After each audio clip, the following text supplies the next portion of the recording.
Donc, qu'est-ce qu'on fait avec le sel quand on voit cette photo? En fait, quand on voit ce genre de photo, il y a des centaines de galaxies dedans, on n'arrive pas forcément à se représenter ce que ça représente dans le ciel. Donc je vais te demander de prendre un grain de sel. Un seul, si tu es capable. Bon. Deux, allez, on peut je vais en prendre un gros, c'est de la fleur de sel. Voilà. Et tu peux tendre le bras au maximum vers toi. Voilà. Maintenant, on imagine, on fait l'hypothèse que toi, tu es le centre de l'univers. D'accord? La limite de l'univers, c'est au bout de ce doigt. Tout autour de toi, l'univers est rempli de grains de sel comme celui-ci. Donc je te laisse deviner autour de toi combien tu peux mettre de grains de sel. Des milliards, des milliards. D'accord. Cette image qui contient des centaines de galaxies, elle est contenue dans ce grain de sel que tu tiens au bout de ton doigt.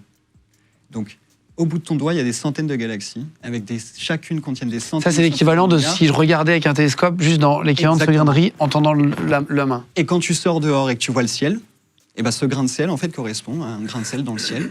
Et donc, des grains de sel, tu en as des milliards autour de toi dans le ciel, avec des centaines de galaxies qui contiennent des milliards d'étoiles et des milliards de planètes. Donc, du coup, moi, j'ai une question à te poser. Est-ce que tu penses qu'on est seul dans tout ça ?